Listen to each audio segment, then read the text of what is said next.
Hello. तो good evening to all of you. आप सभी का स्वागत है भटनी राइस में। तो हम इंडियन इकोनॉमी पढ़ रहे थे और चलिए हम देखते हैं आज हमारा ये तीसरा लेक्चर है इंडियन इकोनॉमी का। मैं आपको सबसे पहले ये थोड़ा सा बता दूं अपने कोर्स के बारे में कि भाई देखो 60% कोर्सेज हमारा जो भटनेर आईएएस में मिलेगा, लेकिन जो रेस्ट 40% है वो आपको भटनेर आईएएस के ऐप पर मिलेगा और ये यूट्यूब चैनल पे 60% मिलेगा। साथ में इसमें यानी 100% इसमें से 40% बस नहीं, पूरा 100% भटनेर आईएएस के चैनल पे मिलेगा। इसमें आपको पूरा वीडियोस, पीडीएफ और टेस्ट होंगे। पीडीएफ में यानी हमारी पूरी हिंदी की जो इंडियन इकोनॉमी की हिंदी में नोट्स होगी। और जिन मैं अगेन एंड अगेन बोल रहा हूं कि देखो हमारा ये जो इंडियन इकोनॉमी है करीब 80 से 90 घंटे चलता है, इसमें कुछ नहीं छूटेगा और बहुत सिंपल और साधारण भाषा में आपके सामने मैं प्रस्तुत करूंगा। जो बच्चे पहले से भी मुझसे जानते हैं, परिचित हैं, पढ़ चुके हैं, तो उनको बताने की जरूरत नहीं है। नए बच्चे तो एक दो क्लास में परख ही लेंगे। खैर ठीक है, तो कोई भी बुक नहीं पढ़ना है। अगेन मैं बोल रहा हूं कोई भी बुक नहीं पढ़ना है, क्योंकि हम खुद ही 7 से 8 बुक को ध्यान में रखकर और जो एग्जाम और सिलेबस को ध्यान में रखकर, लास्ट 10 सालों के क्वेश्चन को ध्यान में रखकर ये सारी चीजें डिजाइन करी जाती हैं। ठीक है, तो खैर चलिए, हम कल सस्टेनेबल डेवलपमेंट पढ़ रहे थे, सतत विकास पढ़ रहे थे, और मैंने आपको बीच में सस्टेनेबल डेवलपमेंट गोल्स के बारे में पढ़ाया था। चलो यहां पर देखो, सतत विकास क्या भाई, सतत विकास ये क्या है? सतत विकास, सतत विकास, जरा इसे समझने का प्रयास करो। इसको इंग्लिश में सस्टेनेबल डेवलपमेंट कहते हैं। अब देखो भाई, विकास की प्रक्रिया में संसाधनों का उपयोग होता है। जब विकास होता है तो विकास की प्रक्रिया में जो संसाधन है, संसाधनों का प्रयोग होता है। संसाधनों का क्या होता है भाई? संसाधनों का प्रयोग होता है। अब देखो, जब संसाधनों का प्रयोग होता है तो ऑब्वियसली कि पर्यावरण पर भी इसका प्रभाव पड़ता है। तो इसके चलते पर्यावरण इससे क्या होता है भाई? प्रभावित होता है। पर्यावरण इससे प्रभावित होता है या पर्यावरण पर इसका प्रभाव देखने को मिलता है। अब संसाधनों के निरंतर दोहन की वजह से यह संभव है कि अगली पीढ़ी के लिए संसाधन ना रह जाएं। अगर आप संसाधनों का लगातार कंटिन्यूअसली क्या करते रहोगे, इसका जो संसाधन है इसका दोहन करते रहोगे, तो हो सकता है कि यह अगली पीढ़ी के लिए ना रह जाएं। तो सतत विकास की अवधारणा कहती है कि भाई संसाधनों का उचित प्रयोग करना है। उचित प्रयोग के माध्यम से अगली पीढ़ी के लिए संसाधन भी उपलब्ध रहें और हमने जो लक्ष्य रखा है उसकी भी प्राप्ति कर सकें। अर्थात आप इसको साधारण भाषा में ऐसा कह सकते हो कि सतत विकास की अवधारणा संसाधनों के उचित प्रयोग के माध्यम से उस विकास का लक्ष्य रखती है जिसके अंतर्गत पर्यावरण भी सुरक्षित रहे और उपलब्ध संसाधन भी अगली पीढ़ी के लिए ट्रांसफर हो जाएं, अगली पीढ़ी के लिए भी उपलब्ध रहें। तो सतत विकास की ये जो अवधारणा है, यह इस मान्यता पर आधारित है कि जो पृथ्वी पर जो उपलब्ध संसाधन हमने अपने पूर्वजों से हमें ऐसा यानी राइट्स यानी आप सक्सेशन के तौर पे या उत्तराधिकार के तौर पे नहीं मिले हैं, बल्कि ये हमें एक ऋण के तौर पे प्राप्त हुए हैं जो कि हमें अगली पीढ़ी को क्या करना है भाई? चुकाना है। मतलब देखो जैसे विकास मैंने बताया, तो विकास की प्रक्रिया में संसाधनों का प्रयोग तो होता ही है। ठीक है, जंगल कटेंगे, जमीनें कटेंगी, कोयला निकाला जाएगा, तो इसका उतना ही उचित प्रयोग किया जाए ताकि पर्यावरण भी न प्रभावित हो और जो लक्ष्य रखा गया है विकास का वो भी क्या हो जाए? वो भी फुलफिल हो जाए।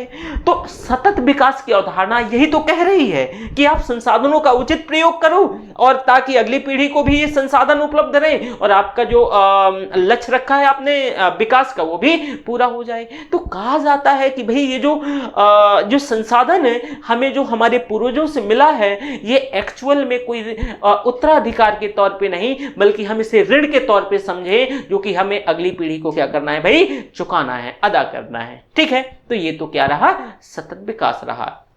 लेकिन इससे पहले मैं आपको एक चीज और बताऊंगा सतत विकास में। देखो मैं कल एसडीजी गोल डेवलपमेंट के बारे में, जो एसडीजी जो सस्टेनेबल डेवलपमेंट गोल्स हैं, इनके बारे में डिस्कस कर रहा था। मैं सारे सब कुछ बताऊंगा। लेकिन देखो वर्ष 2015 में संयुक्त राष्ट्र महासभा की, जो संयुक्त राष्ट्र महासभा है, इसकी 17वीं, कौन सी 17वीं बैठक होती है। और 17वीं बैठक में जो 2030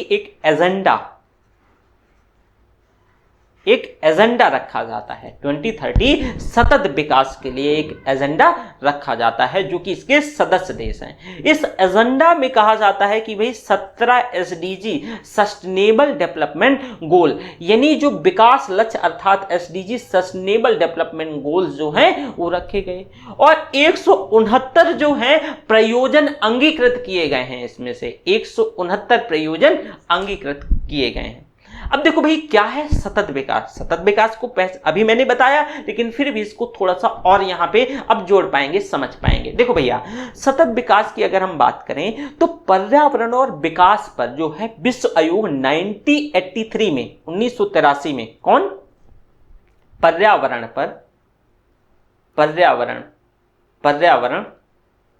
तथा विकास पर, यानी इन्वायरमेंट और डेवलपमेंट, विकास पर विश्व आयोग, वर्ल्ड कमीशन, ध्यान से सुनना, यहां से पीटी में क्वेश्चन बना सकता है। विश्व आयोग ने 1983 के अंतर्गत एक बर्टलैंड कमीशन के द्वारा रिपोर्ट जारी करी जाती है 1987 में, यानी इसके अंतर्गत एक बर्टलैंड कमीशन के द्वारा, बर्टलैंड कमीशन के द्वारा कब एक रिपोर्ट जारी करी जाती है 1987 में, भाई 1987 में। अब 1987 में तो इसमें कहा गया इसके अनुसार कि आने वाली पीढ़ी की अपनी आवश्यकताओं को पूरा करने की क्षमता में समझौता किए बिना, जो आने वाली पीढ़ी है तो उनकी आवश्यकताओं को पूरा करने की जो क्षमता है, जो कैपेसिटी है, उसमें समझौता किसी प्रकार का किए बिना जो वर्तमान पीढ़ी की आवश्यकताओं को पूरा करने के लिए सतत विकास का लक्ष्य निर्धारित किया गया, यही सतत विकास है। अब एसडीजी क्यों, ये आपको क्वेश्चन आना चाहिए, दिमाग में खटकना चाहिए। देखो सब खेल वाय और क्या है, सब खेल वाय और वट का है, ठीक है। क्यों और इसको कैसे मतलब ये क्या है और ये क्यों और इसको कैसे सॉर्ट आउट किया जाए। तो एसडीजी क्यों, तो देखो सबसे पहले मैं बता दूं कि जो एमडीजी यानी मिलेनियम डेवलपमेंट गोल की अवधि ना 2015 को क्या हो गई भाई, 2015 को समाप्त हो गई। तो पर्यावरण सुरक्षा के साथ मानव विकास के लिए जो सस्टेनेबल डेवलपमेंट गोल हैं, जो एसडीजी, इस वजह से इनका विकास का लक्ष्य रखा गया। अब देखो भाई संयुक्त राष्ट्र के द्वारा जो एजेंडा 2030 है, इसमें 17 जो है एसडीजी, ध्यान से सुनना, किसके द्वारा, संयुक्त राष्ट्र यूनाइटेड नेशंस के द्वारा जो एजेंडा 2030 है, एजेंडा 2030 है, तो पूरे विश्व में आप देखोगे जो इसके सदस्य देश हैं, तो एजेंडा 2030 के अंतर्गत 17 एसडीजी सस्टेनेबल डेवलपमेंट गोल से निर्धारित किए गए। इसमें से एक एक को हम थोड़ा थोड़ा से क्या कर लेंगे, बारी बारी से देख लेंगे। ओके चलो, नंबर 1 क्या था, नंबर 1 ये था कि गरीबी के जितने भी प्रारूप हैं, उन सभी प्रारूपों को पूरी विश्व से गरीबी को समाप्त करना है, यानी नो पॉवर्टी की बात हो रही है, गरीबी समाप्ति की बात हो रही है। गरीबी के सभी प्रारूप, गरीबी समाप्ति, ठीक है। इसके साथ साथ जीरो हंगर का मतलब भूख की समाप्ति, जीरो हंगर का मतलब जो भूख है, इसकी भाई भूख की समाप्ति, यानी खाद्य सुरक्षा और अच्छा पोषण और टिकाऊ कृषि को क्या करना है, बढ़ावा देना है। ये ध्यान देना, ये सस्टेनेबल गोल जो हैं ये नंबर वाइज मैं लिख रहा हूं, ये 17 गोल्स मैं बता देता हूं, ठीक है। मैं ये इंपॉर्टेंट क्यों है, 2018 का आप यूपीएससी का जब आप सिलेबस यूपीएससी का पेपर देखेंगे प्रीलिम्स का, तो 6वें गोल नंबर के बारे में डिस्कस किया गया। हमारा जो तीसरा है कि सभी आयु के जो लोग हैं उनको स्वास्थ्य सुरक्षा और स्वास्थ्य जीवन को बढ़ावा देना। सभी आयु के लोगों को, यानी हेल्थ की बात हो रही है, हेल्थ को, यानी सभी जो स्वास्थ्य सुरक्षा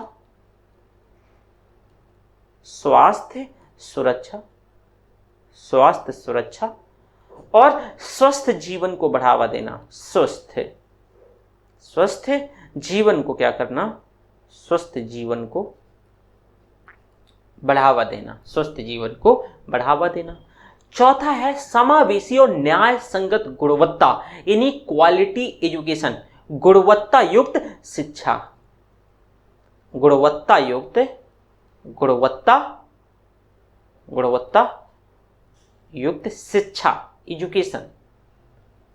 शिक्षा उपलब्ध करवाना।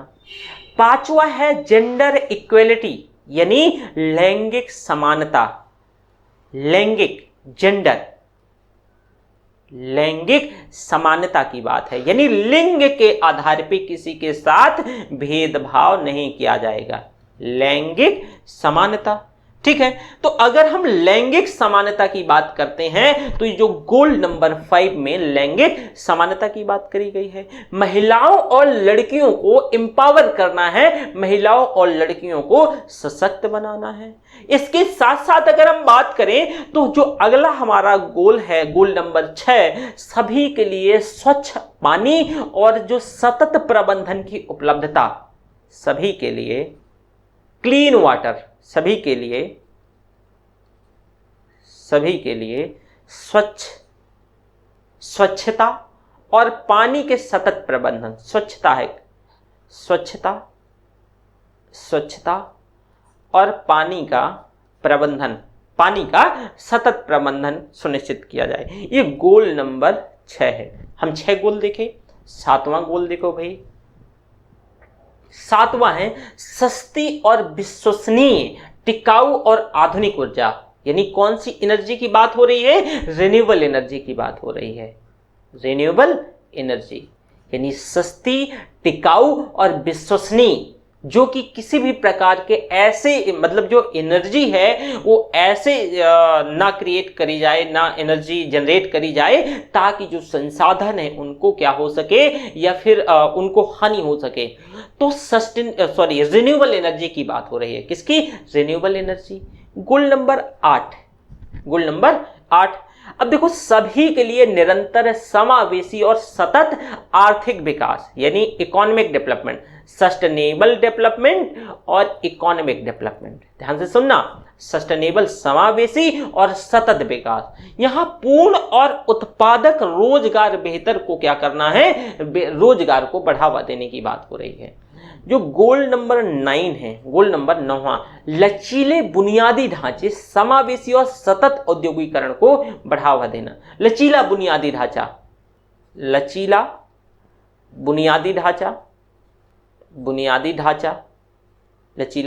ढांचा और सतत औद्योगिकरण को क्या करना है भाई, बढ़ावा देना है। ये गोल नंबर 9 है। गोल नंबर 10 क्या है, देशों के बीच के भीतर जो असमानता को कम करना, देशों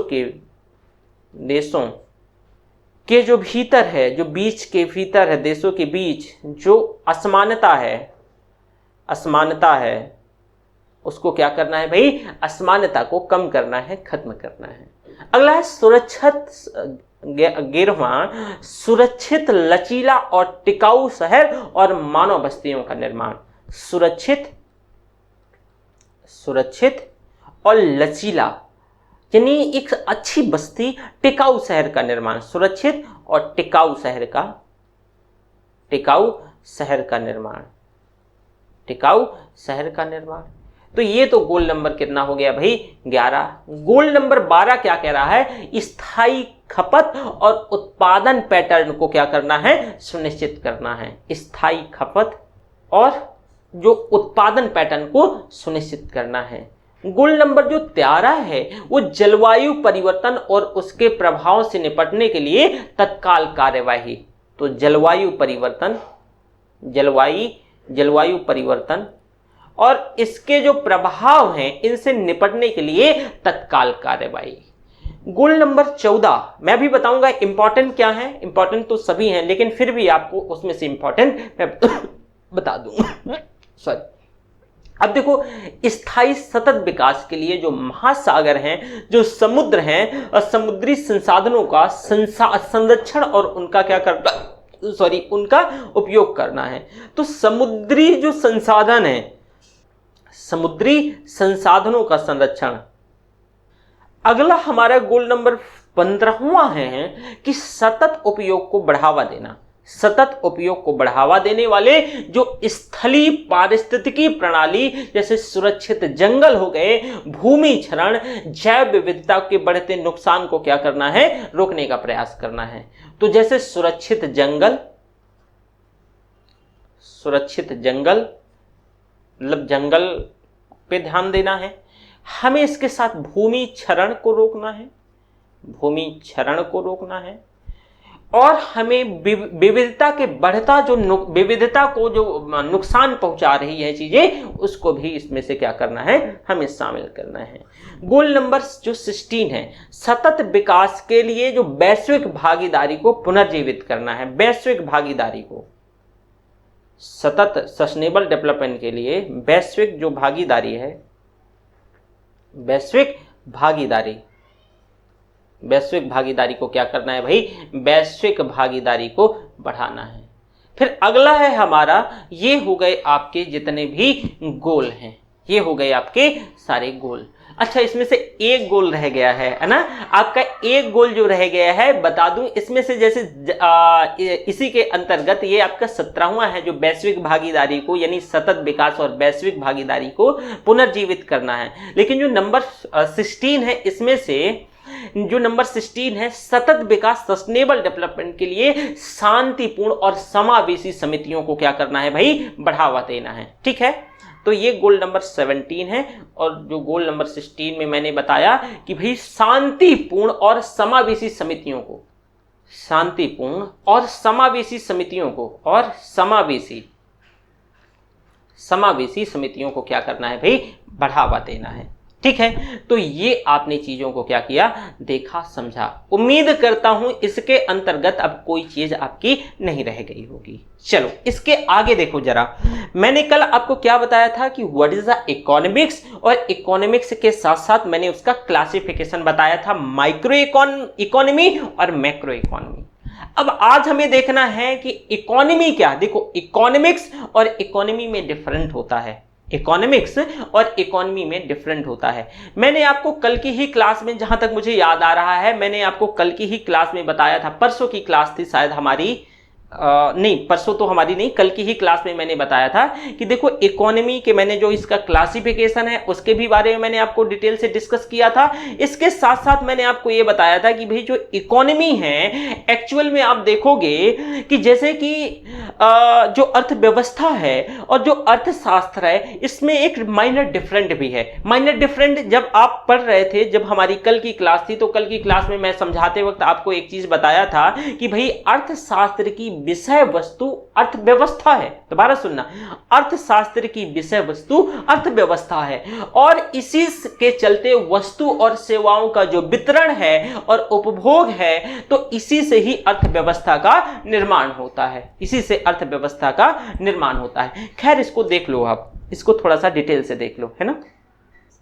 इकोनॉमी देखो भाई, अर्थशास्त्र और अर्थव्यवस्था के बीच संबंध सामान्य तौर से जो संबंध है ये सिद्धांत और जो व्यवहार है इसके बीच देखा जा सकता है, सिद्धांत और व्यवहार के बीच देखा जा सकता है। अर्थशास्त्र में जो है आपका जो अर्थशास्त्र होता है यानी जो इकोनॉमिक्स होता है, अर्थशास्त्र में आप देखोगे आर्थिक गतिविधियों से संबंधित जो थ्योरी है, जो नियम है, जो सिद्धांत है, इनका वर्णन किया जाता है। अगेन सुनना, जो इकोनॉमी और इकोनॉमिक्स, चलो ये इकोनॉमी हो गया, इधर मैं इकोनॉमिक्स लिख देता हूं।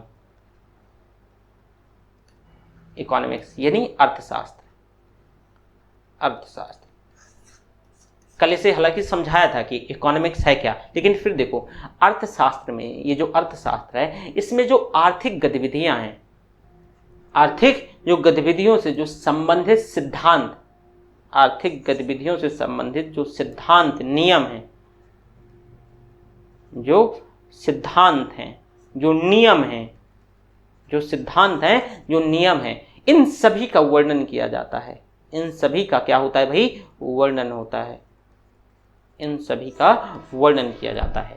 लेकिन जबकि जो अर्थव्यवस्था है, इकोनॉमी है, वो इन्हीं सिद्धांतों को, ये जो सिद्धांत हैं, इनका व्यवहारिक प्रयोग किया जाता है। इन्हीं सिद्धांतों का व्यवहारिक प्रयोग ही, ये जो सिद्धांत हैं इनका व्यवहारिक प्रयोग, व्यवहारिक प्रयोग क्या है भाई? ये व्यवहारिक प्रयोग इकोनॉमी है। व्यवहारिक प्रयोग इकोनॉमी है। अब समझ आया? अब उम्मीद करता हूं ये चीज आप समझ गए होंगे। यानी आर्थिक सिद्धांत और नियमों की वास्तविक परख जो है अर्थव्यवस्था में ही होती है। कहां होती है भाई? इकोनॉमी के अंतर्गत अर्थव्यवस्था में ही होती है। जब हम किसी भी देश की देखोगे, उसकी जो समस्त आर्थिक एक्टिविटीज हैं, आर्थिक क्रियाएं हैं, इकोनॉमिक एक्टिविटीज हैं, तो इसके संदर्भ में अगर हम इसको क्या करने, डिफाइन करने का प्रयास करते हैं, तो उससे क्या कहा जाएगा? अर्थव्यवस्था कहा जाएगा। जैसे कि हम देखते हैं कि इंडियन इकोनॉमी है ना, जैसे हम अमेरिकन इकोनॉमी, जैसे रशियन इकोनॉमी, तो हम किसी देश के संदर्भ में परिभाषित करेंगे तो उसको क्या कहा जाएगा? उसको अर्थव्यवस्था कहा जाएगा, इकोनॉमी कहा जाएगा। अर्थव्यवस्था किसी देश या कोई जो एक स्पेशल एरिया है, कोई एक विशेष क्षेत्र, इसमें अर्थशास्त्र के व्यवहारिक स्वरूप को प्रदर्शित करती है। जैसे भारतीय अर्थव्यवस्था फॉर एग्जाम्पल, जैसे मैंने अभी बताया, या फिर अमेरिकी अर्थव्यवस्था या रशियन इकोनॉमी या जापानीज इकोनॉमी, ये सभी क्या हैं? इकोनॉमीज हैं। ठीक है, तो आपने देखा कि भाई इकोनॉमी और इकोनॉमिक्स में क्या डिफरेंसेस हैं, ये एक्चुअल में डिफरेंसेस क्या हैं और इसमें संबंध क्या है। बहुत सिंपल है। कल मैंने अर्थशास्त्र को बताया कि भाई जो अर्थशास्त्र है, आप ऐसा कह सकते हो वस्तु और सेवाओं का जो उपभोग वितरण है, इसकी प्रक्रिया का अध्ययन ही अर्थशास्त्र के अंतर्गत किया जाता है। और यही जो आर्थिक जो विधियां हैं, जो गतिविधियां हैं, तो इसके अंतर्गत आप देखो जो सिद्धांत और नियम हैं, इन नियमों का ही व्यवहारिक प्रयोग क्या है? वो अर्थव्यवस्था है। ओके, अब अर्थव्यवस्था के क्षेत्र देख लो, यानी सेक्टर ऑफ इकोनॉमी, अर्थव्यवस्था के क्षेत्र। आज ही हमारा जो इंट्रो वाला चैप्टर है वो खत्म कर देंगे। अभी खत्म नहीं होने को है, अभी काफी है, लेकिन मैं बस बता रहा हूं। अर्थव्यवस्था के क्षेत्र, अर्थव्यवस्था के क्षेत्र यानी sector of economy, sector of economy, sector of economy. अब देखो सेक्टर ऑफ इकोनॉमी में जरा फोकस करना कि अर्थव्यवस्था की आर्थिक गतिविधियों को हम प्राय मुख्यतः मेनली 3 भागों में बांट के देखते हैं, लेकिन फिर भी अब इसको ब्रॉडली क्लासिफिकेशन हम 5 भागों में पढ़ के देखेंगे। मुख्यतः ये 3 भागों में और इसका जो ब्रॉडर क्लासिफिकेशन होगा 5 भागों में। ठीक है, तो पहला इसका जो सेक्टर है प्राइमरी सेक्टर, प्राथमिक क्षेत्र। क्या भाई? प्राथमिक क्षेत्र, प्राथमिक क्षेत्र, प्राथमिक क्षेत्र यानी प्राइमरी सेक्टर, प्राइमरी सेक्टर। अब ये प्राइमरी सेक्टर क्या है? देखो भैया, अर्थव्यवस्था का वो क्षेत्र जहां प्राकृतिक संसाधनों को उत्पाद के तौर पे उपयोग किया जाता है या प्राप्त किया जाता है, सॉरी प्राप्त किया जाता है, ना कि उपयोग किया जाता है। अगेन सुनना, वो सेकेंडरी सेक्टर हो जाएगा। प्राइमरी सेक्टर में मैंने बताया कि भाई यह अर्थव्यवस्था का सॉरी ये अर्थव्यवस्था का वैसा क्षेत्र है जहां पर प्राकृतिक संसाधनों को एज अ प्रोडक्ट यानी उत्पाद के रूप में प्राप्त किया जाता है।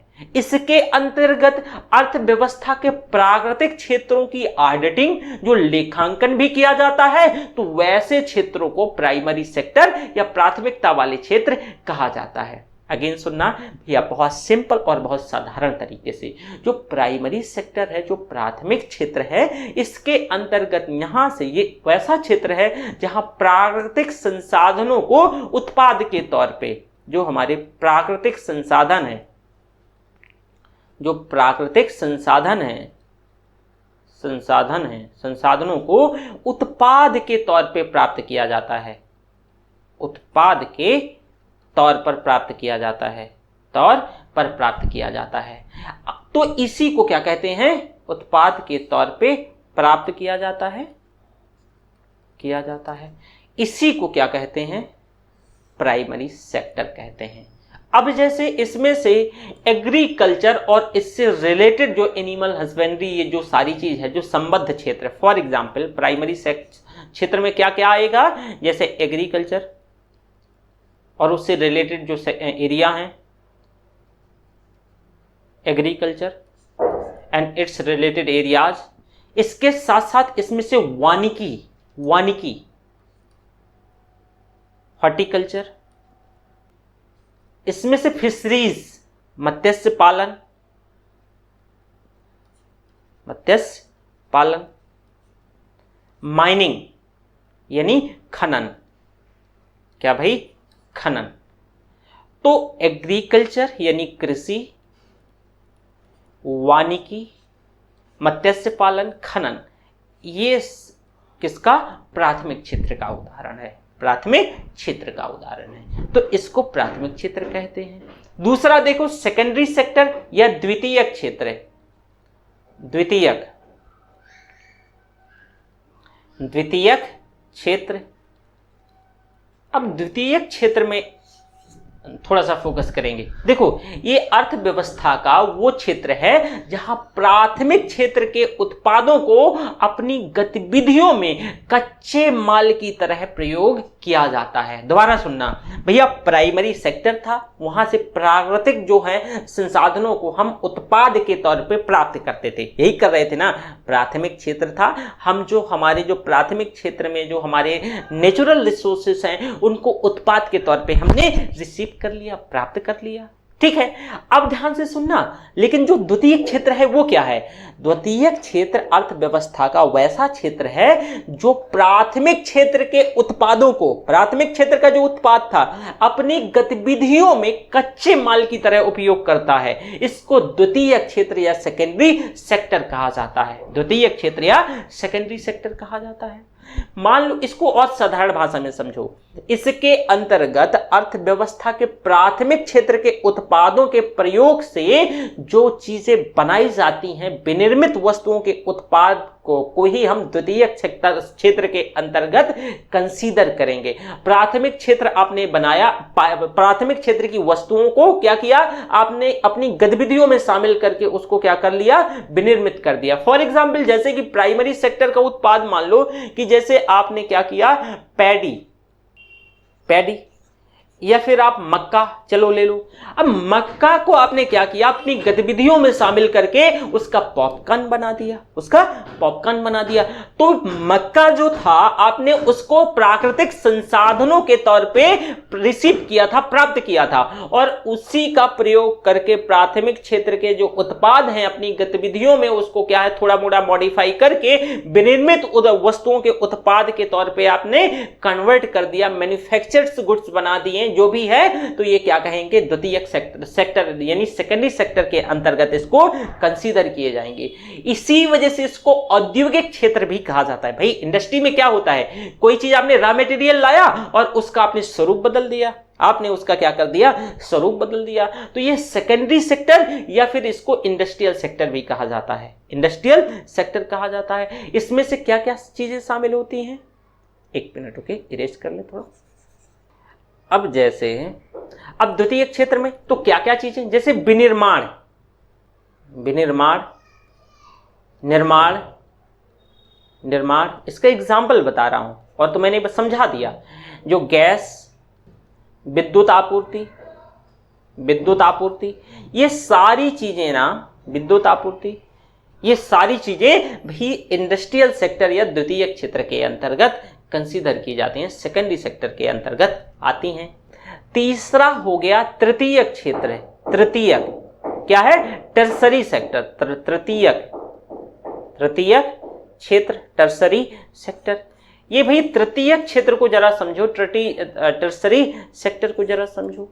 देखो इस क्षेत्र में जो डिफरेंट टाइप यानी विभिन्न प्रकार की सेवाओं का उत्पादन किया जाता है, मतलब इसको आप ध्यान से सुनना, ये जो टर्सरी सेक्टर है इसमें से सेवाएं प्रोड्यूस करी जाती हैं, इसमें से सर्विस प्रोड्यूस करी जाती हैं और इसीलिए इसको सर्विस सेक्टर भी कहा जाता है, इसलिए इसको सेवा सेक्टर कहा जाता, सेवा क्षेत्र भी कहा जाता है। तृतीयक क्षेत्र ये वो क्षेत्र है जहां पर सेवाओं का उत्पादन किया जाता है, ऐसे क्षेत्र को हम टर्सरी सेक्टर या सर्विस सेक्टर भी कहा जाता है। यह जो क्षेत्र है ये अर्थव्यवस्था के जो प्राइमरी सेक्टर और सेकेंडरी सेक्टर को अपनी क्या करता है, सर्विसेज देता है, सेवाएं देता है। अपनी जो प्राइमरी सेक्टर और सेकेंडरी सेक्टर को क्या करता है, अपनी सेवाएं प्रदान करता है। अब इसमें से क्या क्या चीजें हैं, अब जैसे मान लो इसमें से जो ये टर्सरी या सर्विस सेक्टर हो गया, टर्सरी सेक्टर, इसमें सेवाओं को प्रोड्यूस किया जाता है, सेवाओं का उत्पादन होता है, सेवाओं का उत्पादन होता है।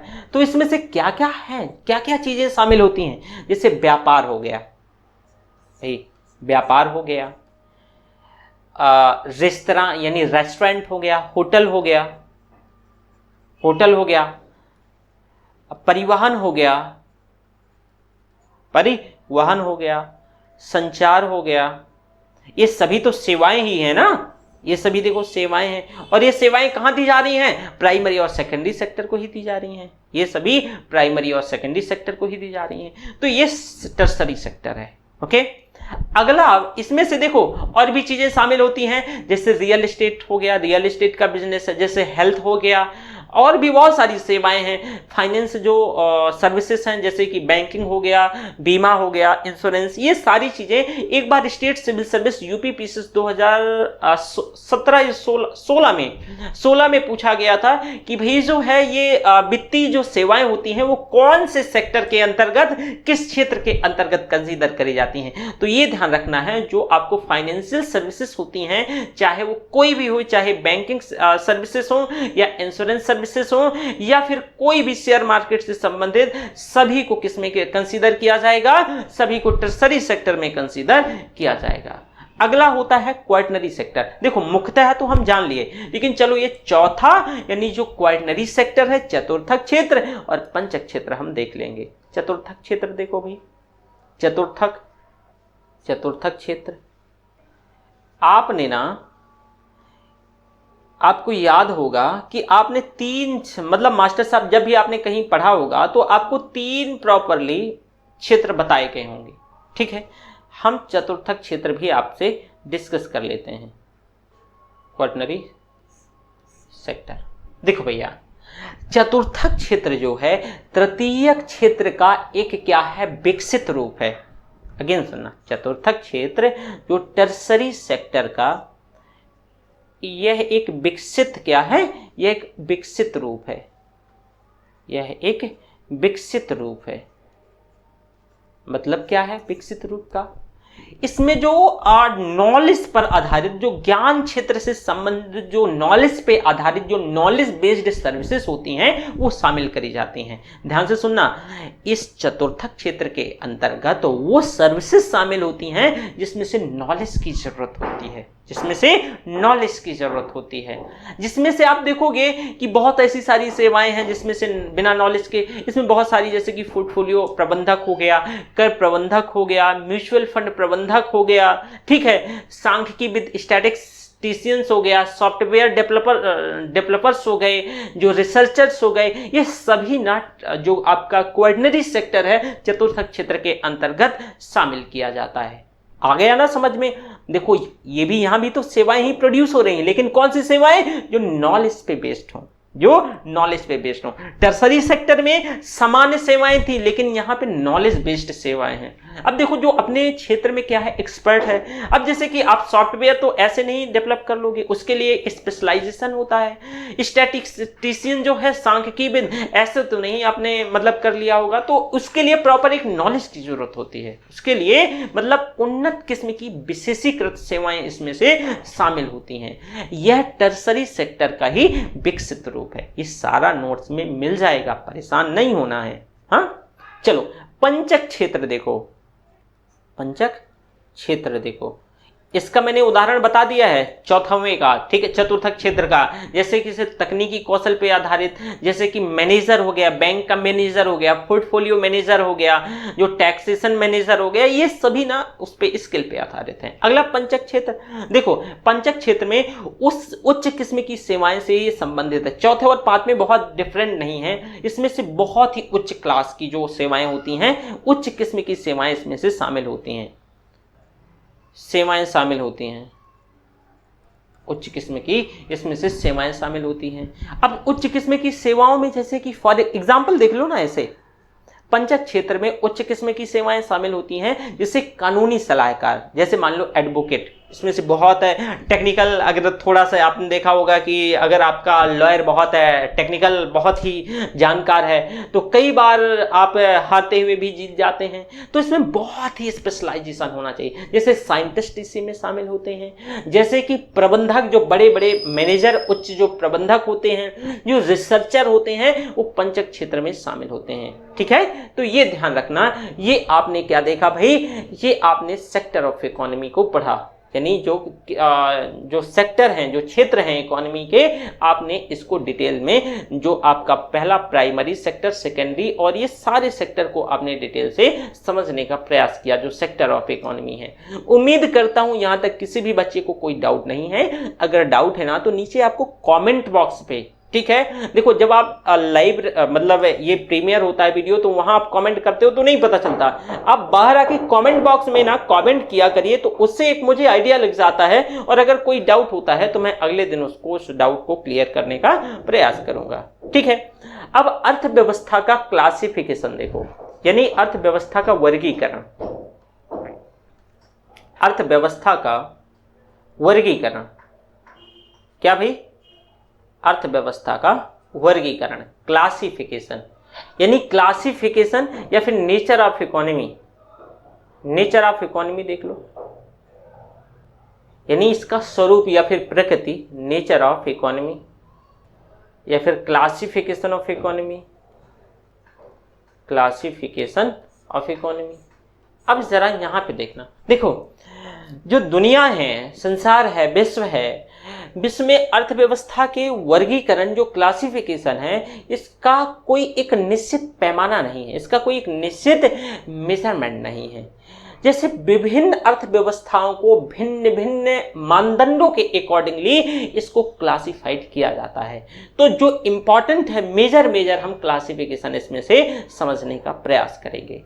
ठीक है, मेजर। अब जैसे कि हम देखेंगे एक बार, राज्य यानी सरकार की भूमिका के आधार पे, जो सरकार के रोल के अकॉर्डिंगली इसका कैसे क्लासिफिकेशन किया जा सकता है। फिर हम देखेंगे विकास को पैमाना मान के, यानी विकास की अवस्थाओं के आधार पे कैसे क्लासिफिकेशन किया जाएगा। फिर हम देखेंगे भाई कि जो दूसरे जो क्षेत्र हैं, विभिन्न प्रकार के क्षेत्रों की भूमिका के अकॉर्डिंगली इसका क्लासिफिकेशन देखेंगे। ठीक है, इसमें से हम जैसे कृषक अर्थव्यवस्था, सेवा यानी अर्थव्यवस्था, service economy, agrarian economy, industrial economy को पढ़ेंगे। फिर हम देखेंगे कि जो विश्व के साथ अंतर संबंधित होती हैं, अंतर संबंधित इकोनॉमी, विश्व के साथ अंतर संबंधों के आधार पे इकोनॉमी को पढ़ेंगे। फिर हम प्लानिंग के आधार, नियोजन के आधार पे इकोनॉमी को पढ़ेंगे, और फिर हम डिपेंडेंसी के आधार पर इकोनॉमी को पढ़ेंगे। तो पहले आपको देखना है भाई कि राज्य सरकार की भूमिका के आधार पे, जो राज्य, मैं सभी को पढ़ाऊंगा, जो आपको मैंने 6 मतलब आधार बताए, तो एक एक को हम डिस्कस करेंगे, लेकिन आपको पहला है, तो पहला देखो कि भाई सरकार की भूमिका के आधार पे जो अर्थव्यवस्थाओं का क्लासिफिकेशन क्या होता है। इसका सब हेडिंग होगा classification of economy on the basis of role of state या फिर गवर्नमेंट, यानी क्लासिफिकेशन ऑफ इकोनॉमिक्स, इकोनॉमिक्स नहीं कहेंगे, इकोनॉमीज कहेंगे, on the basis of role of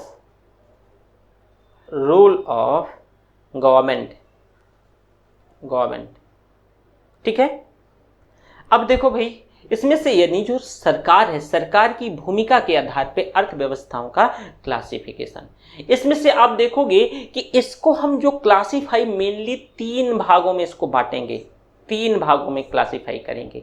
एक तो पूंजीवादी यानी जो कैपिटलिस्ट इकोनॉमी है, यानी ध्यान रखना सरकार की भूमिका के आधार पे, हिंदी में भी लिख दूं, है ना,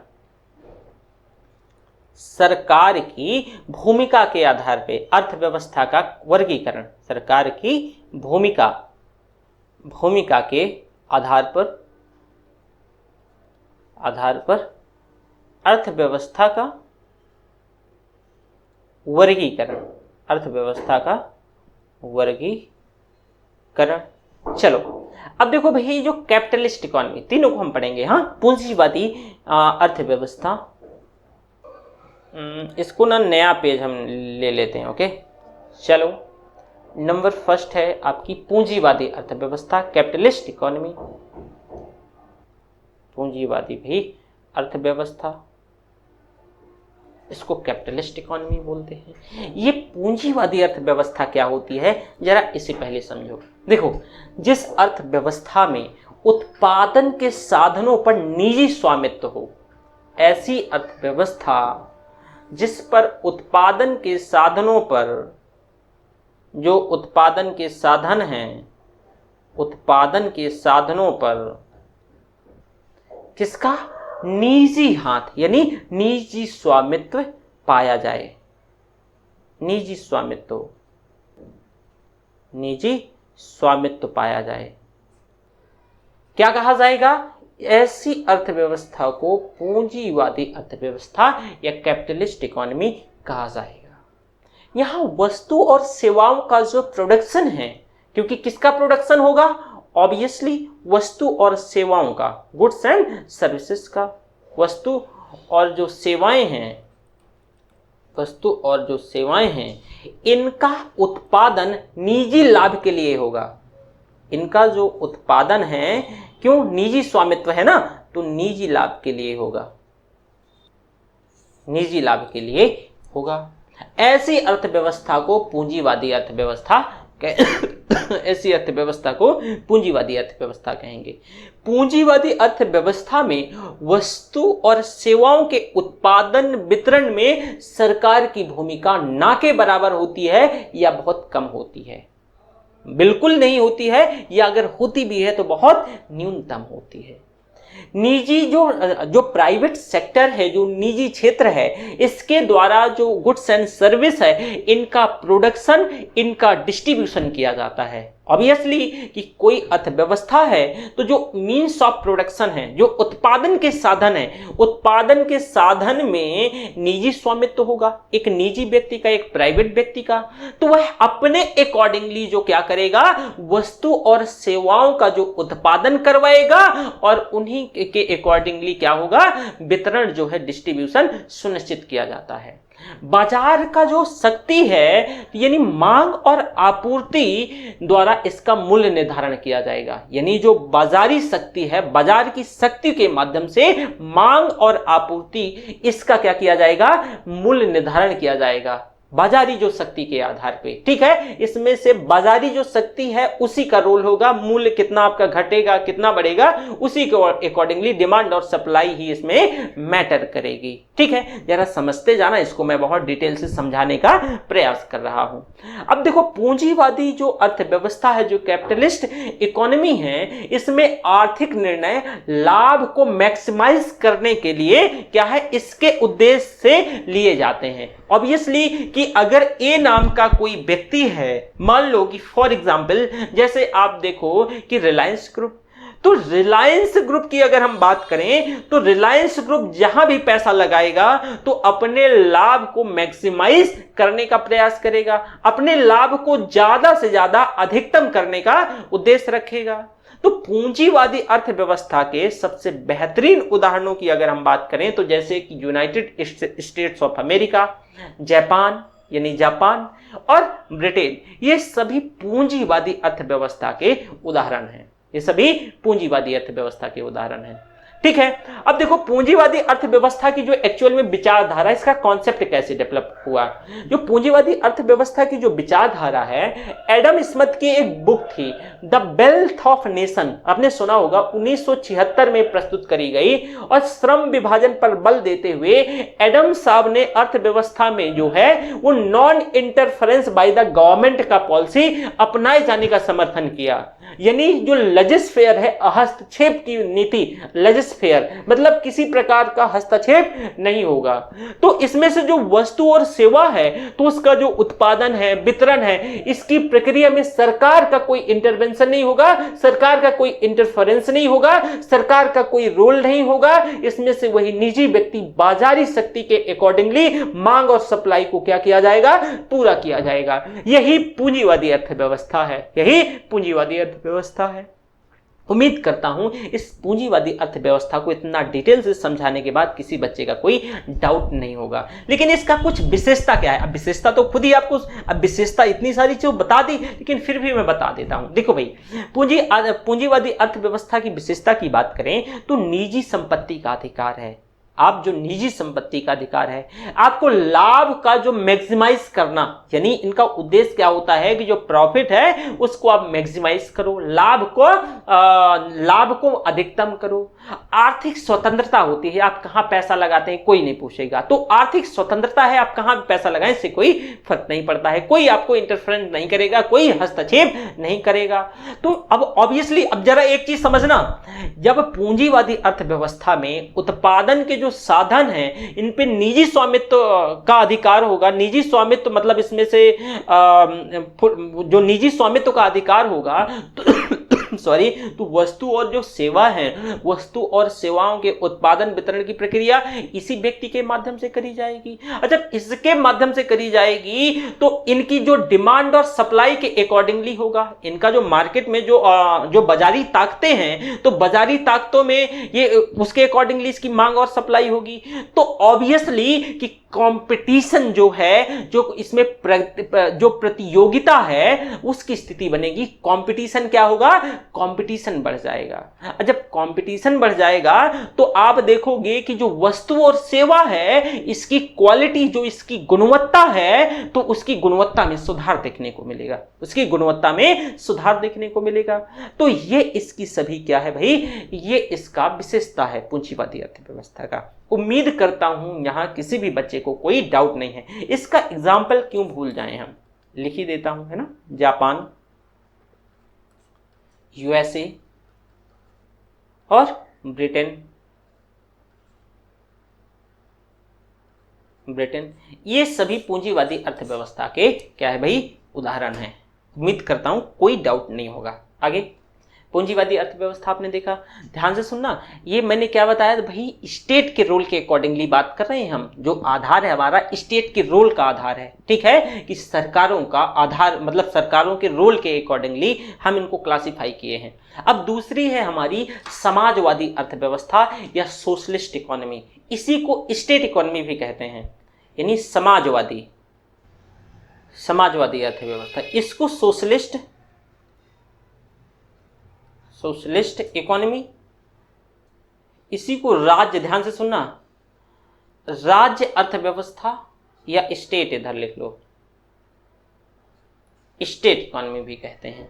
अब भाई ये राज्य अर्थव्यवस्था क्या है, देखो इसका जो कॉन्सेप्ट है, जो विचार है, जर्मन जो दार्शनिक हैं, ठीक है, और ये सोशियोलॉजिस्ट, इनके बारे में तो मैंने मतलब, हालांकि आपकी ये तो हमारा इस चैनल पे हम नए हैं, मतलब नए क्या, इस चैनल पे अभी हम अभी जुड़े हैं, तो आपको इस चैनल पे नहीं पढ़ाया है। मैंने सोशियोलॉजी मैंने कहीं इससे पहले पढ़ाई थी, तो ऑफलाइन में भी मेरी सोशियोलॉजी की क्लासेस चलती हैं, तो मैंने उससे पहले तो कार्ल मार्क्स के बारे में, सोशियोलॉजी में एक बड़े थिंकर हैं कार्ल मार्क्स, तो मैं बहुत डिटेल में पढ़ाता हूँ। खैर छोड़िए, हम अपने टॉपिक पे एक बार फिर वापस आते हैं और समाजवादी अर्थव्यवस्था के बारे में बात कर रहे हैं। देखो भाई, समाजवादी अर्थव्यवस्था का ये जो विचार है, एक्चुअल में एक जर्मन दार्शनिक जो कार्ल मार्क्स, इन्होंने ही दिया था। अब अर्थव्यवस्था में वस्तु और सेवाओं के उत्पादन वितरण पर राज्य का जो है ये सामूहिक स्वामित्व होता है, राज्य का इसमें सामूहिक स्वामित्व होता है। दोबारा से सुनना, ऐसी अर्थव्यवस्था में जो समाजवादी अर्थव्यवस्था है, इसमें से जो वस्तु और सेवा है, जो गुड्स एंड सर्विस है, जो गुड्स एंड सर्विस है, तो वस्तु और सेवाओं के उत्पादन और वितरण पर राज्य का, यानी इसका जो उत्पादन है, उत्पादन वितरण पर जो है राज्य, मतलब स्टेट, यहां देखो स्टेट का मतलब प्रोविंस नहीं है, मतलब राज्य नहीं है, राज्य का मतलब यहां देश से लिया गया है, ठीक है, सरकार से है इसका ओवरऑल मतलब, आप ऐसे समझ लो।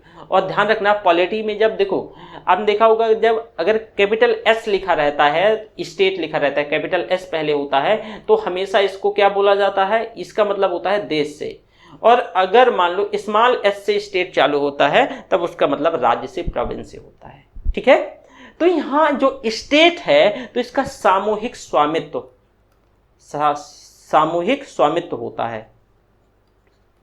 मतलब इसमें क्या है, सरकार के पास सारी शक्तियां मौजूद होती हैं। जो स्टेट है, सरकार है, तो इसके पास जो सारी शक्तियां, जो कंप्लीट पावर है, जो सारी शक्तियां हैं, शक्तियां किसके पास होती हैं भाई, इस स्टेट के पास होती हैं, स्टेट के पास होती हैं। इसमें जो उत्पादन है, प्रोडक्शन है, जो सप्लाई है, इनकी सभी कीमत का जो निर्णय है सरकार के द्वारा।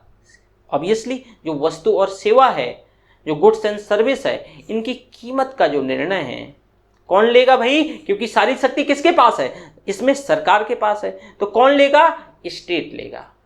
कीमत कैसे निर्धारित की जाएगी, ये स्टेट डिसाइड करेगा, ये बाजार डिसाइड नहीं करेगा, ठीक है। आर्थिक निर्णय सामाजिक कल्याण को ध्यान में रखते हुए, इसमें से जो आर्थिक निर्णय हैं, ऐसी अर्थव्यवस्थाओं में आप देखोगे कि जो सामाजिक कल्याण है, इसको ध्यान में रखते हुए निर्णय लिया जाता है, इसको ध्यान में रखते हुए निर्णय लिया जाता है।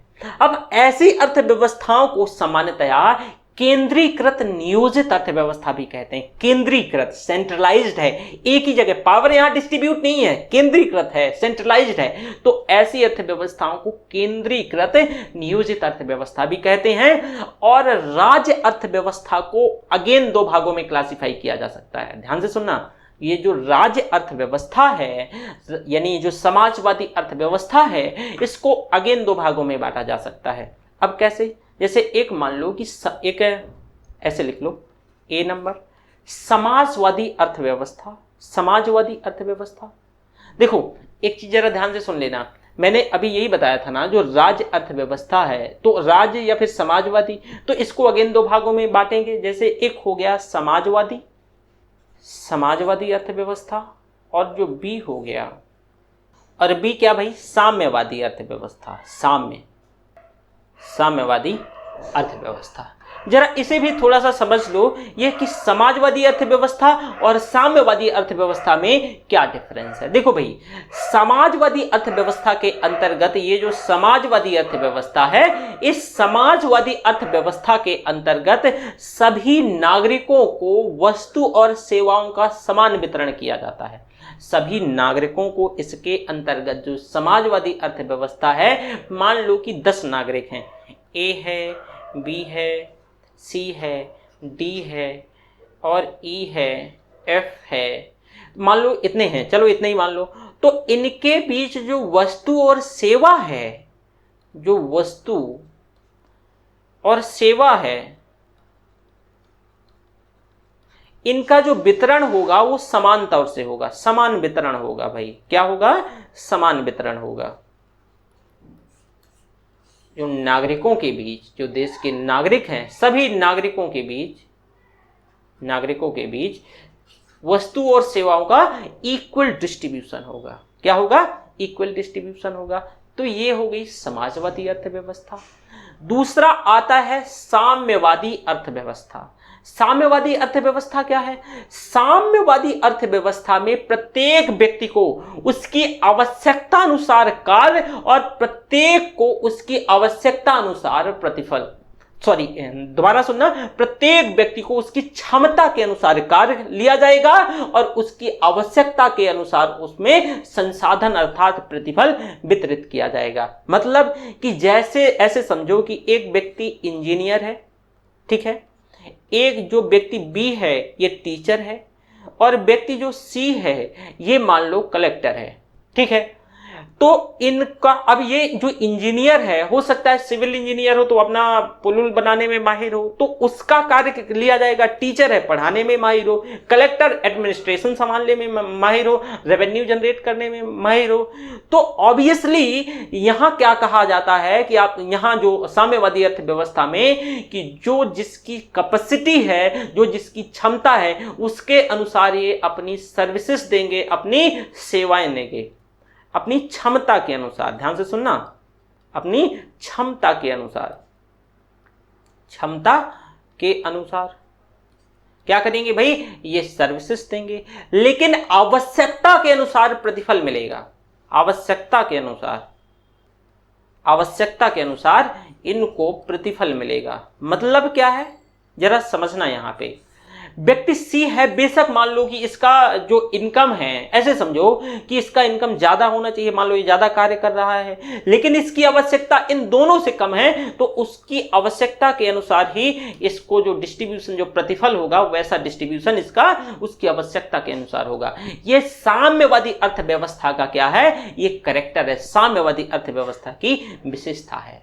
मैं आपको एक चीज और बता दूं देखो, इसमें से जो पहले यूएसएसआर हुआ करता था ना, जो पूर्व सोवियत संघ हुआ करता था, तो उसकी अर्थव्यवस्था को साम्यवादी अर्थव्यवस्था कहते थे। लेकिन जैसे ही 1900 ये टूटा तो ये साम्यवादी अर्थव्यवस्था नहीं रह गया।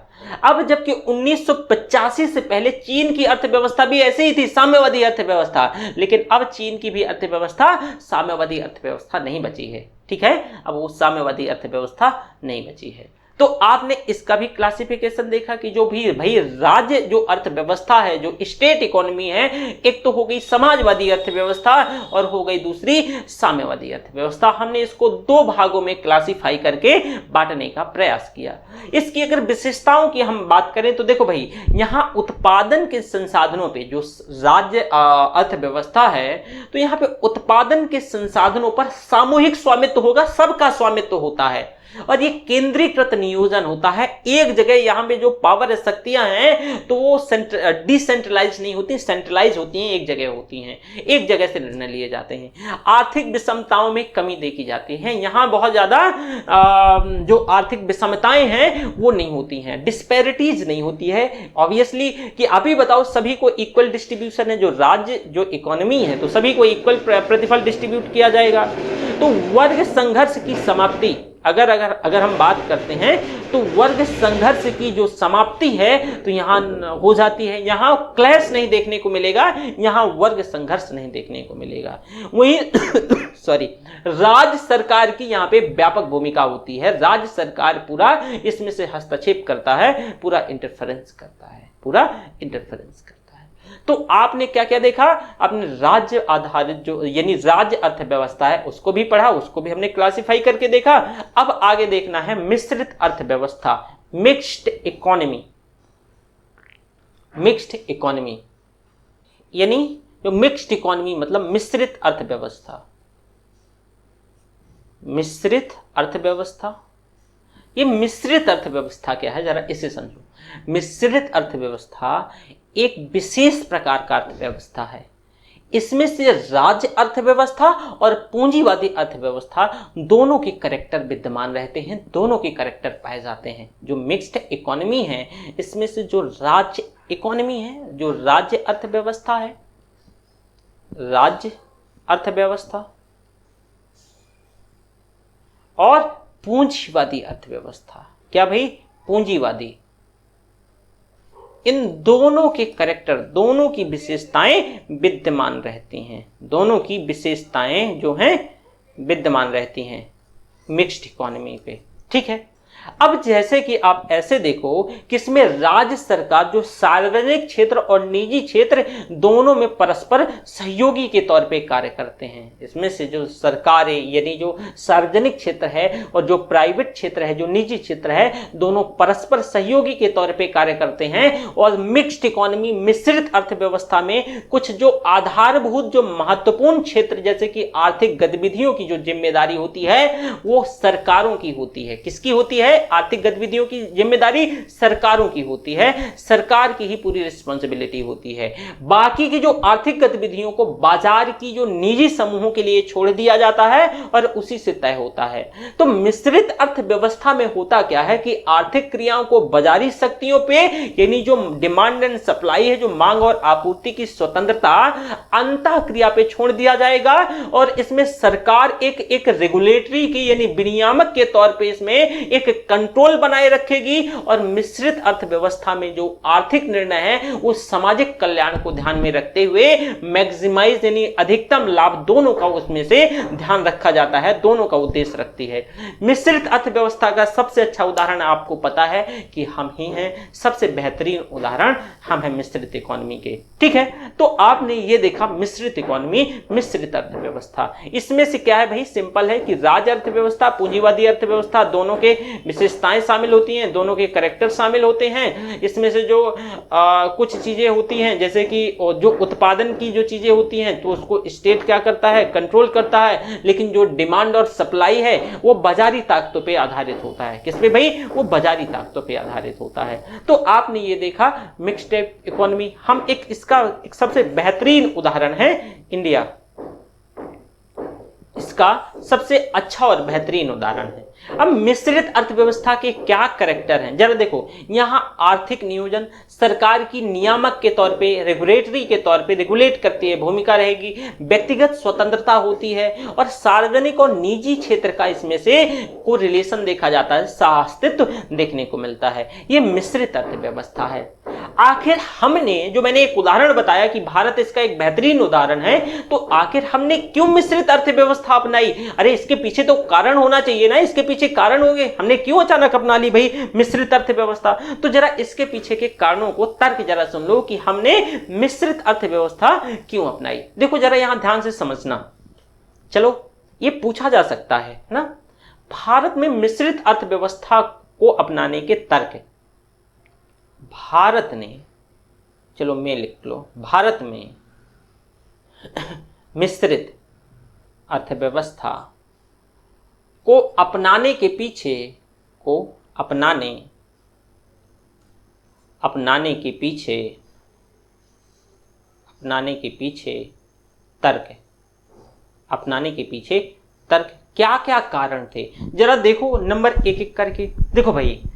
अब मिक्स टाइप इकोनॉमी आप समझ ही गए हो कि भाई इसमें से जो सरकार का और इसमें से जो निजी हाथ का, उनका दोनों का सहअस्तित्व देखने को मिलता है। यानी जो सार्वजनिक सेक्टर है और जो प्राइवेट सेक्टर, निजी क्षेत्र, दोनों का परस्पर सहयोग और सहअस्तित्व देखने को मिलता है। यही मिश्रित अर्थव्यवस्था है। लेकिन भारत ने इसको अडॉप्ट क्यों किया? क्या आन पड़ी थी? हमने पूंजीवादी अर्थव्यवस्था को क्यों नहीं अपना लिया? हमने राज्य अर्थव्यवस्था अर्थात समाजवादी को क्यों नहीं अपना लिया? लेकिन हमने मिश्रित अर्थव्यवस्था को ही क्यों चुना? जरा इसे समझने का प्रयास करना। देखो भाई, जो राज्य है, सरकार के पास पूंजी और संसाधनों का अभाव था। हम आजाद हुए और आजाद होने के बाद आप देखोगे कि हमारे पास कुछ नहीं था। जितना जो कुछ भी था तो सारा सब कुछ लुट चुका था। हमारे पास कुछ भी नहीं था। एक तरीके से हमें सिर्फ गरीबी और बदहाली मिली थी आजादी के बाद। तो एक ये भी समस्या था कि भाई सरकार के पास पूंजी नहीं है, संसाधन नहीं है, संसाधनों का अभाव है। और अगर ऐसा रहा तो आज तो हम आजाद हुए हैं और फिर आप देखोगे कि कहीं ना कहीं इसके चलते एक लगातार प्रेशर बना रहेगा और हम फिर कल एक बड़ी समस्या से भी ग्रसित हो सकते हैं। तो जो निजी लोगों के पास पैसा था, तो ताकि वो लोग पैसा लगा सकें, इसमें से जो निजी हाथों में पैसा था, जो निजी व्यक्तियों के पास पैसा था, सरकार के पास संसाधनों के अभाव के चलते, पूंजी के अभाव के चलते हमने क्या किया, निजी हाथों का भी इसमें से सहयोग ले लिया। तो सरकार के पास पैसे का भी एक इशू था। दूसरा, निजी क्षेत्र के पास जो उपलब्ध पूंजी और तकनीकी का जो प्रबंधन है और प्रबंधन क्षमता, इसका भी हम लाभ उठा सकें।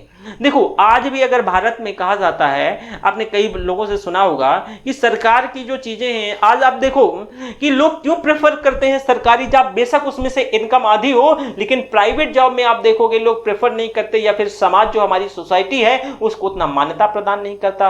क्योंकि सरकार का मतलब यहां आप ये हो गया है। देखो बहुत सारी ऐसी चीजें हैं और मैं इस तो बाद में सारा डिस्कस कर लेंगे कि जैसे कि करप्शन क्यों नहीं समाप्त हो रहा है, दहेज क्यों नहीं समाप्त हो रहा है, हमने इतने नियम, कड़े कानून नियम बनाए फिर भी नहीं समाप्त हो रहा है, क्योंकि जो हमारी समाज है, सोसाइटी है, उसने इसको मान्यता प्रदान कर दी है। उसने, जैसे कि उत्तर प्रदेश का जो बच्चा होगा उन्हें पता है कि भाई अगर आप टीचर बन जाते हो, देखो दहेज की मैं बात कर रहा हूं और इन सारी चीजों से मैंने देखा है, अपने आंखों के सामने देखा है, अगर उत्तर प्रदेश में आप प्राइमरी टीचर बन जाते हो तो आपको दहेज 15 से 18 लाख के आसपास मिलता है। लेकिन वहीं आप उसके ही ग्रेड का, जैसे कि मान लो कि आप अकाउंटेंट बन जाते हो, अकाउंटेंट मतलब ये लेखपाल है ना, लेखपाल बन जाते हो, देखो टीचर से लेखपाल की इनकम आधी है, लेकिन उसका जो 20-22 लाख रुपया दहेज चल रहा है। मतलब ये ऐसा मैं बता रहा हूं, ऐसा मैंने सुना है, देखा है। तो आखिर क्यों?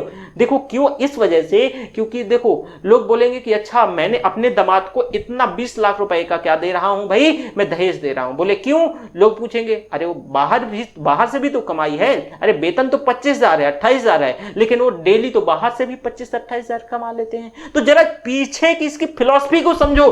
जो हमारी सोसाइटी है वो इनडायरेक्टली मान्यता दे दी ना कि जो लोग चोरी करके कमाएंगे, कैसे भी कमाएं, इसको इथिकली नहीं बल्कि डील करेंगे, लोग इसको इनडायरेक्टली डायरेक्टली मान्यता दे देते हैं, तो इससे करप्शन नहीं समाप्त होता।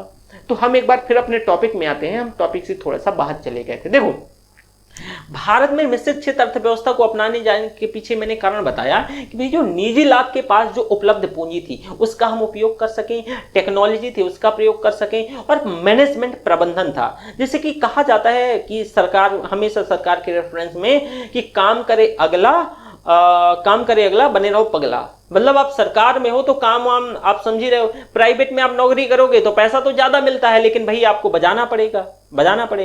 लेकिन सरकार में, उसमें सरकार की नौकरी कर रहे हो तो जरूरी नहीं है, लोग बस चलता रहता है, सरकारी कामकाज है चलता रहता है, तो एक ये इशू रहता है। दूसरा आप देखो जरा कि भाई सार्वजनिक क्षेत्र के भार को कम करने के लिए, जो पब्लिक सेक्टर का जो इसमें बहुत ज्यादा प्रेशर था, तो इसके प्रेशर को, दबाव को कम करने के लिए, ताकि जो राज्य है आवश्यकता के अकॉर्डिंगली जो अवसंरचनात्मक ढांचे हैं और सामाजिक कल्याण के जो कार्यक्रम हैं, क्योंकि हम सिर्फ गरीब बस नहीं थे बहुत, बल्कि डिस्पैरिटी भी बहुत थी। हमारा जो समाज में जो कुछ उच्च तबका था और कुछ बहुत ही निम्न तबका था, जो बिलो पॉवर्टी लाइन से भी नीचे आ रहा था, यानी बीपीएल से भी नीचे आ रहा था।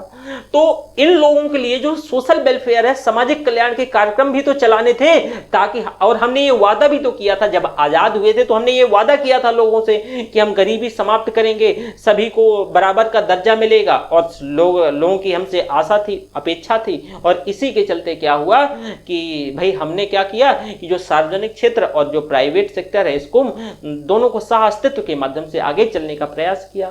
साथ ही साथ नागरिकों तक गुणवत्तापूर्ण आवश्यक वस्तुओं और सेवाओं की पहुंच सुनिश्चित करने के लिए, आप देखोगे कि जब प्राइवेट इकोनॉमी, जैसे कि हम कैपिटलिस्ट की बात करें, तो भाई स्वतः देखो उसमें कंपटीशन ज्यादा होता है ना। जब कंपटीशन, अगर मान लो सरकारी कोई चीज है तो कंपटीशन नहीं होता, लेकिन अगर उसके साथ कोई प्राइवेट एंटिटी क्या करती है, कॉम्पीट करती है, तो ऑब्वियसली कंपटीशन बढ़ जाता है। जब कंपटीशन बढ़ जाएगा तो जो नागरिक हैं उनको गुणवत्तापूर्ण जो आवश्यक है वस्तु और सेवाएं हैं वो भी सुनिश्चित हो जाएंगी, वो भी मिल जाएंगी। साथ ही साथ आर्थिक विकास की जो गति है उसमें भी तीव्र, क्योंकि आर्थिक विकास अब ऑब्वियस सरकार के पास, सरकार का तो फोकस कहां, वेलफेयर स्कीम को लेकर के है, सरकार का फोकस है डिस्पैरिटी को खत्म करना है, सरकार का सामाजिक न्याय का फोकस है, सरकार का आर्थिक न्याय का फोकस है, राजनीतिक न्याय भी देना है। तो सरकार के तो बहुत सारे इस समय प्रेशर है। तो इस वजह से क्या कहा गया कि भाई अगर हमारी तीव्र ग्रोथ चाहिए तो हमें पैसा भी चाहिए, और पैसा निजी हाथों में है। वहीं गरीबी और बेरोजगारी की समस्या का समाधान, भारतीय अर्थव्यवस्था को वैश्विक प्रतिस्पर्धा अनुरूप बनाने का एक ये भी था। तो ये सारी चीजें क्या थी, तो इसमें से आपने देखा कि भाई जो राज्य अर्थव्यवस्था है, ये समाजवादी अर्थव्यवस्था, पूंजीवादी अर्थव्यवस्था और मिश्रित अर्थव्यवस्था। उम्मीद करता हूं इसमें किसी भी बच्चे को कोई डाउट नहीं होगा। ये हमने सारा चीज डिस्कस कर लिया है, और भारत में मिश्रित अर्थव्यवस्था अपनाए जाने के पीछे क्या क्या कारण थे। ठीक है, दूसरा हमारा सब हेडिंग है। चलो दूसरा सब हेडिंग जरा थोड़ा सा डाल लो। आज हम इस चैप्टर को क्या कर लेते हैं, खत्म कर लेते हैं। क्यों रोज रोज का एक ही चैप्टर का मजा नहीं आता ना। तो चलो अब देखो विकास की जो विभिन्न अवधारणाएं हैं, जो कॉन्सेप्ट्स हैं, उनके आधार पे अर्थव्यवस्थाओं का क्लासिफिकेशन, अर्थात classification of economies on the basis of different stage of development, यानी classification of economies on the basis of different stage of development, ठीक है। यानी जो विभिन्न जो अवस्थाएं हैं उनके आधार पे हम देखेंगे। तो चलो सबसे पहले देखो विकसित अर्थव्यवस्था, यानी डेवलप्ड इकोनॉमी, विकसित अर्थव्यवस्था। क्या भाई? विकसित अर्थव्यवस्था। ये विकसित अर्थव्यवस्था क्या है, जरा इसे समझने का प्रयास करो थोड़ा। देखो भाई, जिन देशों की अर्थव्यवस्था में आर्थिक विकास जो है, आर्थिक विकास, यहाँ आर्थिक समृद्धि की बात नहीं हो रही, आर्थिक विकास का स्तर ऊंचा होता है। कल मैंने आर्थिक विकास बताया था, उम्मीद है कि भूले नहीं होंगे। आर्थिक विकास और आर्थिक समृद्धि में अंतर होता है।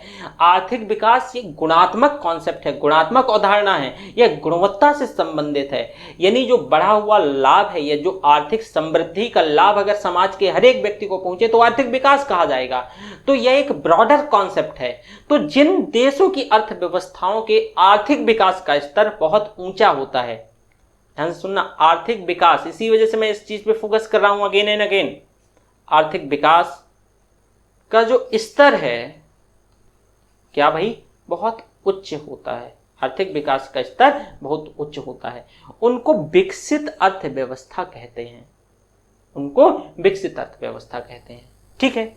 अब देखो एक और, विश्व बैंक के अकॉर्डिंगली, विश्व बैंक के अनुसार वे सभी अर्थव्यवस्थाएं जहां प्रति व्यक्ति सकल जो राष्ट्रीय आय है, वर्ल्ड बैंक के अकॉर्डिंगली, विश्व बैंक के अनुसार, जो जिस भी देश में, जिस भी अर्थव्यवस्थाओं में प्रति व्यक्ति पर कैपिटा जो सकल राष्ट्रीय, यानी जो ग्रॉस नेशनल इनकम है, जीएनपी है, सॉरी जीएनपी नहीं, जीएनआई, तो ग्रॉस जो नेशनल जो सकल राष्ट्रीय जो आय है वो 12,000, ध्यान से सुनना, 12,236 डॉलर या इससे अधिक है।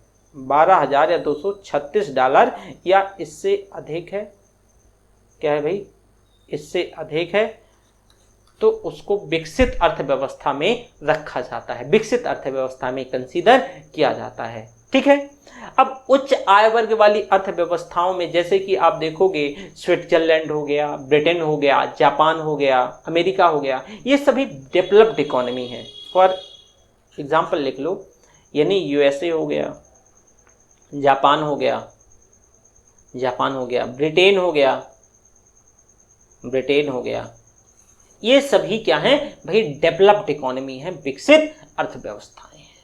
अगला देखो, अब विकासशील यानी डेवलपिंग इकोनॉमी, विकासशील अर्थव्यवस्था। यहां विकासशील अर्थव्यवस्था की बात हो रही है, विकासशील अर्थव्यवस्था। जरा इसे समझने का प्रयास करो। देखो भाई, विकासशील अर्थव्यवस्था के अंतर्गत वैसे अर्थव्यवस्थाओं को रखा जाता है जहां आर्थिक समृद्धि, वहां आर्थिक विकास था, यहां आर्थिक समृद्धि है। आर्थिक समृद्धि के उच्च स्तर को प्राप्त करने का प्रयास किया जाता है, यानी इकोनॉमिक ग्रोथ लिख देता हूं, है ना, इकोनॉमिक ग्रोथ की बात हो, इकोनॉमिक ग्रोथ के उच्च स्तर प्राप्त करने का, उच्च स्तर प्राप्त करने का प्रयास किया जाए, वैसी अर्थव्यवस्थाओं को विकासशील अर्थव्यवस्था कहते हैं, वैसी अर्थव्यवस्थाओं को विकासशील अर्थव्यवस्था कहते हैं। ठीक है। तो ये समझा, मतलब देखो पहले अगेन सुनना भाई, विकसित अर्थव्यवस्था में आर्थिक विकास, इकोनॉमिक डेवलपमेंट, और विकासशील अर्थव्यवस्था में इकोनॉमिक ग्रोथ, आप अगर पहली क्लास को देखे होंगे तो मैंने इकोनॉमिक ग्रोथ और इकोनॉमिक डेवलपमेंट को डिटेल से समझाया था, आर्थिक समृद्धि और आर्थिक विकास को। तो जरा इस पे फोकस रखना। आप कई बार क्या करोगे ना कि अगर पीटी में क्वेश्चन पूछ ले और आपने आर्थिक विकास और आर्थिक समृद्धि में अंतर नहीं कर पाओगे तो आप अपना 2 नंबर का क्वेश्चन गलत करके, आता हुआ क्वेश्चन गलत करके आओगे। तो प्लीज ऐसे जब शब्द होते हैं तो थोड़ा सा एक बार दिमाग में डाल लिया जाता है, फिर कभी नहीं भूलते हो आप, ठीक है। अब जो विश्व बैंक है, तो विश्व बैंक के अनुसार इसकी 2 उप श्रेणियां हैं, 2 इसमें से कैटेगरी बांटी गई है। एक निम्न मध्यम आय वर्ग अर्थव्यवस्था, ध्यान से सुनना, विश्व बैंक जो वर्ल्ड बैंक है इसको 2 भागों में कैटेगराइज करता है। एक जो लोअर मीडियम जो इनकम ग्रुप है, जो lower medium income group economy है, और जो दूसरा है उच्च मध्यम, यानी जो उच्च high medium income group economy. तो 2 भागों में क्लासिफाई किया जाता है। पहला भाग, इसमें कहा गया है कि ऐसी अर्थव्यवस्था, वो देश इसमें शामिल किए जाएंगे जिसका जो राष्ट्रीय सकल राष्ट्रीय आय कितना, $1006 से लगा करके $3,955 तक, $1006 से लगा के $3,955 तक। वहीं दूसरे में जो है, ये दूसरे में उसको उन देशों को शामिल किया गया है जिनका जो सकल राष्ट्रीय आय है ये कितना भी $3,956 से लगा करके 12,235, जो आपको ऊपर वाला बताया था, इतने डॉलर। तो ये इसका क्लासिफिकेशन है, देखो वर्ल्ड बैंक जो है ये वर्गीकरण विशेषज्ञता के जो आंकड़े हैं उनका उपयोग और विश्लेषण करते हुए इसका क्लासिफिकेशन किया, और इसमें से जो विकासशील अर्थव्यवस्था शब्द का जो प्रयोग तभी किया जाएगा, इसमें से मतलब ये तभी इसको क्लासिफाइड किया और इसका प्रयोग किया। वहीं विकासशील अर्थव्यवस्था का अगर हम उदाहरण की बात करें तो जैसे हम इसका एक बेहतरीन उदाहरण है भारत, ब्राजील, साउथ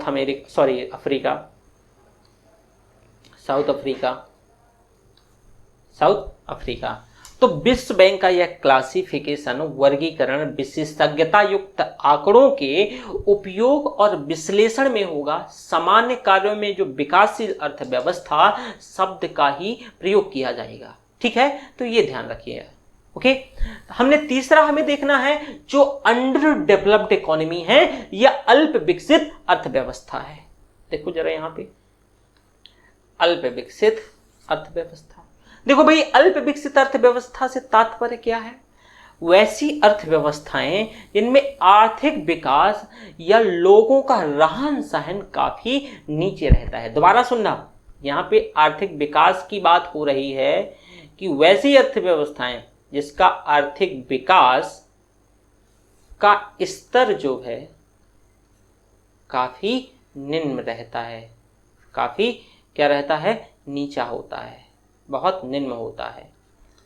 वैसी अर्थव्यवस्थाओं को अल्प विकसित अंडर डेवलप्ड इकोनॉमी कहते हैं। अब वर्ल्ड बैंक के अकॉर्डिंगली, जो वर्ल्ड बैंक है, विश्व बैंक कहता है कि ऐसी, अगर मान लो ऐसी कोई अर्थव्यवस्था जिसकी प्रति व्यक्ति सकल राष्ट्रीय आय, प्रति व्यक्ति सकल राष्ट्रीय आय $1,005 से क्या हो, कम हो, $1,005 से कम हो, तो वैसी अर्थव्यवस्थाओं को अल्प विकसित अर्थव्यवस्था कहेंगे। फॉर एग्जाम्पल इसका बेहतरीन उदाहरण जैसे नाइजर, बुरुंडी है ना, बुरुंडी, सोमालिया, ये सभी ऐसी अर्थव्यवस्थाओं का उदाहरण है, ठीक है। तो विश्व बैंक के द्वारा विश्व की अर्थव्यवस्थाओं का क्लासिफिकेशन, जो वर्गीकरण है, वो किया गया। विश्व बैंक के द्वारा प्रत्येक वर्ष जुलाई माह की पहली तारीख को विश्व बैंक के जो सभी देशों की अर्थव्यवस्थाओं को उनके पिछले वर्ष के प्रति जो व्यक्ति सकल राष्ट्रीय आय और अमेरिकी डॉलर में जो ये डॉलर, तो इसके आधार पर अगले वित्तीय वर्ष के लिए जो विभिन्न प्रकार के आय समूहों में वर्गीकृत किया जाता है और इसको वर्ष 2016 के प्रति व्यक्ति सकल राष्ट्रीय आय के आधार पे वित्तीय वर्ष 2018 के लिए जो है इसमें से विश्व की अर्थव्यवस्थाओं का क्लासिफिकेशन किया गया था। उसमें से अब जैसे कि मैंने बताया कि कौन कौन सी अर्थव्यवस्थाएं हैं, क्लासिफिकेशन का आपने आधार देखा है कि ये कैसे कैसे ये मतलब क्लासिफाइड किया गया है, लेकिन आपको समानता ये देखो डेटा के अकॉर्डिंगली, ठीक है। तो डेटा में स्टेटमेंट दे सकता है, पीटी में पूछ सकता है और खासकर स्टेट सिविल सर्विस यहां से क्वेश्चन बनाता है। स्टेट सिविल सर्विस जो वर्ल्ड बैंक के डेटा के आधार पे क्वेश्चन बनाता है। तो जो निम्न आय वाली जो अर्थव्यवस्था है तो उसकी जो प्रति व्यक्ति सकल राष्ट्रीय आय कितनी होगी भाई, $1005 से कम होगी। जो निम्न मध्यम आय वर्ग वाली अर्थव्यवस्था है वो $1006 से $3955 के बीच होगी। वहीं उच्च मध्यम वर्ग आय वाली व्यवस्था जो है $3956 से $12,235 के आसपास होगी। वहीं उच्च आय वर्ग की जो अर्थव्यवस्था है $12,236 से अधिक होगी। तो ये सभी क्या है, ये आधार है। अगला हमें क्लासिफिकेशन, अभी तो सिर्फ 2 क्लासिफिकेशन हुआ है ना। अब देखो विभिन्न क्षेत्रों की भूमिका के आधार पे अर्थव्यवस्थाओं का क्लासिफिकेशन करना है, यानी उनके रोल के आधार पे, अर्थात classification of economies on the basis of role of different sectors. इसमें से बहुत आसान है, जल्दी से देख लो। चलो पहले थोड़ा सा लिख लो किसके, यानी भूमिका के आधार पे, विभिन्न क्षेत्रों की भूमिका के आधार पे, विभिन्न क्षेत्रों की भूमिका के आधार पे, भूमिका के आधार पर अर्थव्यवस्थाओं का वर्गीकरण, इसमें चलो डाल लो पहले कृषक अर्थव्यवस्था, कृषक यानी एग्रेरियन इकोनॉमी, कृषक अर्थव्यवस्था। इसे जरा समझने का प्रयास करो। देखो यदि कोई भी अर्थव्यवस्था का जो सकल घरेलू उत्पादन में जो प्राइमरी सेक्टर है, जो मैंने आपको प्राथमिक क्षेत्र बताया था, या फिर कृषि या उससे संबद्ध क्षेत्र में उसकी जीडीपी में करीब 50% या उससे ज्यादा का योगदान हो, तो वैसी अर्थव्यवस्था को कृषक अर्थव्यवस्था कहते हैं। इसको और दूसरे शब्दों में सुनो भैया, देखो वैसी अर्थव्यवस्था जिस देश की जीडीपी में कृषि या उससे संबंधित क्षेत्र का 50% या उससे ज्यादा का योगदान हो, तो वैसी अर्थव्यवस्थाओं को कृषक अर्थव्यवस्था माना जाता है। ठीक है, चलो दूसरा देखो, औद्योगिक अर्थव्यवस्था। इसमें भी ऐसा कुछ होगा, यानी इसको इंडस्ट्रियल इकोनॉमी कहते हैं। औद्योगिक अर्थव्यवस्था ये वैसी अर्थव्यवस्थाएं होती हैं जिस अर्थव्यवस्था के जीडीपी में इंडस्ट्रियल जो सेक्टर है तो इसमें 50% या उससे ज्यादा का योगदान हो। यानी किसी भी अर्थव्यवस्था के सकल घरेलू उत्पाद में जो द्वितीय क्षेत्र है, सेकेंडरी सेक्टर है, ये जो इंडस्ट्रियल सेक्टर है, इसका 50% से ज्यादा योगदान हो, तो उसको हम औद्योगिक अर्थव्यवस्था कहते हैं। औद्योगिक अर्थव्यवस्था में जैसे चीन इसका बेहतरीन उदाहरण है। कृषक अर्थव्यवस्था में देखो, पहले जो भारत एक कृषक अर्थव्यवस्था वाला देश था, लेकिन अब नहीं है। ठीक है, तो इसे ध्यान रखिएगा। ओके, अब देखो तीसरा है सेवा अर्थव्यवस्था, यानी सर्विस इकोनॉमी। सेवा अर्थव्यवस्था, किसी भी देश की जीडीपी में अगर 50% या उससे ज्यादा का योगदान किसका, सर्विस सेक्टर का होता है, तो उसको सर्विस इकोनॉमी कहते हैं। उसको क्या कहते हैं भाई, सर्विस इकोनॉमी कहते हैं। कितना आसान है, मतलब कृषक अर्थव्यवस्था 50% से ज्यादा जीडीपी में योगदान, औद्योगिक सेकेंडरी सेक्टर इंडस्ट्रियल सेक्टर का 50% से ज्यादा, या सर्विस सेक्टर का 50% से ज्यादा, तब उसको क्या है, उसके टाइटल के अकॉर्डिंगली उसको कैटेगराइज कर दिया जाएगा। तो इसको आपने देख लिया।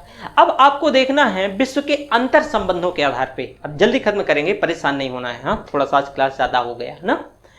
जैसे देखो कि खुली, इसमें से अंतर संबंधों के आधार पे अर्थव्यवस्था, अंतर संबंधों के आधार पे, अंतर संबंधों के आधार पे अर्थव्यवस्था। अब जैसे कि खुली अर्थव्यवस्था, क्या भाई, खुली अर्थव्यवस्था,